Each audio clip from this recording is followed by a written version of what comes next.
All right, let me check in with Star Trek Starfleet Academy, episode 5, series acclamation, Mill, I think is what it's called. Which I will probably have to go back to actually know what the heck that title means. Starfleet Academy has been unfortunately spottily received by me because of recording issues, streaming issues, and things like that. Where up you go on. Where unfortunately it's gotten So I've only seen episode 4. Vitus and Reflux or something like that. Number 5. But I've actually enjoyed it. And it's really a kind of a different, goofy, dorky, silly, fun, kind of snobs versus slobs, school,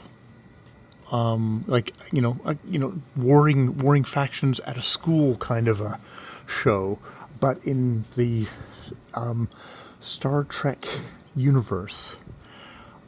This one has a holographic being that has been created by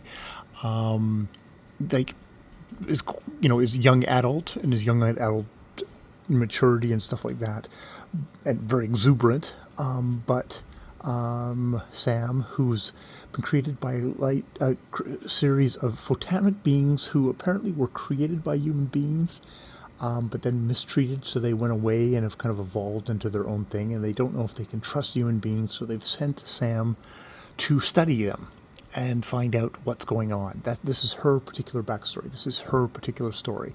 The good thing about this series is each episode seems to just be focusing on one of the individuals of the show. It's kind of a one-er and doneer. So even though I've only watched 2 out of the 5 that have actually been aired, I don't feel particularly lost at all. It's not one of these annoying, it's an overarching series and you've had to watch 1 through 5 to get to this point. It's like, no, okay, here's the setup. We're at a Starfleet Academy. They have school hijinks. There's a war college, and there's Starfleet Academy, which is a new thing again because after some cataclysm in the Star Trek universe that happened with Discovery, which I stopped watching after like the first 2 seasons, it's been reestablished, and Holly Hunter is the chancellor, very whimsical kind of chancellor, and a Starfleet captain of a ship, the Athena, I think it is, that has been that is physically docked in the future San Francisco. So, yeah, this episode especially because it's expressing the energy and enthusiasm and kind of photonic presence of Sam, this young black woman, who's how she's played by a young black woman as presented, and it is just such a fun and goofy show. Now this episode did feel a little bit baggy at times. There's the B plot where the uptight war college college chancellor, who's antagonistic with Holly Hunter's character, they're trying to help him learn some kind of cultural practices because there's an alien race that's very martial that has decided to reach out to them to kind of do something, and that is a bit baggy. It feels kind of you could have moved it along. It wasn't as engaging as the A plot with Sam.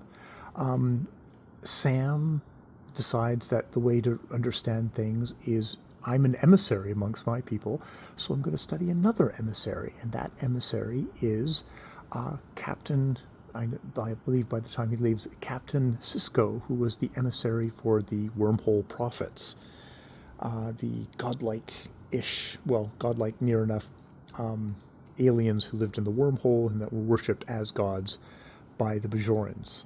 And definitely a lot of heart pulling on that one. Yeah, yeah, and I mean, Avery Brooks doesn't appear except as in a brief voiceover at the end, which is really good because it's the mystery of what happened to him. They do not solve that mystery. This is one of these kind of things that was like a big fan theories of like what happened to Cisco at the end of thing. Will he come back? Kind of that stuff. And thankfully, this show does not resurrect him. It does not solve the mystery. It says like it's ambiguous, and maybe it's good to leave things ambiguous. And that's a part of being human being, is not knowing everything. So yeah, yeah. I'm, you know, I was getting my heartstrings pulled, and I it's, but I do enjoy this show just in a general sense. Past that of just there's kind of an exuberance and a youth to it, and just like them acting kind of wacky, I'm fine with. Especially when you're like, oh, we're the war college, we are going to actually follow the rules and be very kind of like, you know, yes sir, no sir. You get that kind of sense of this is what a lot of people would prefer, you know, not Voyager, Discovery and on. They'd like it to be a little bit more martial, and there's been a very much a push from writers and stuff like that. That's like we're not going to make this a martial show.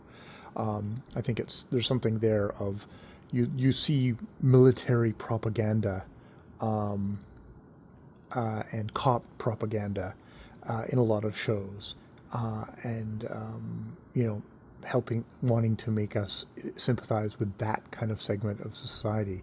But like that segment of society, the military, the the police are being used very actively to oppress a lot of people, and maybe they don't want that in their entertainments. So this is kind of an answer to that show in a way, that argument in a way, which is like I find that kind of interesting, and I've been able to accept it a lot more than I've kind of grumbled about other shows where it's like, look, there should be a chain of command in these shows. Like I've been used to that in the Star Trek, and this is the first one where I've kind of gone, oh, okay, this kind of makes sense, and I'm enjoying it. just enjoying the exuberant dorkiness of it, but it's still, you know, it's trying to say things and answer things, which, you know, it's doing it on a light young adult kind of way, which I kind of enjoy. Even as an old fossilized dude, white dude, I do enjoy this. So, hooray for the two out of the 5 episodes that I've watched of Starfleet Academy so far. All right, I'll leave it there. More videos later.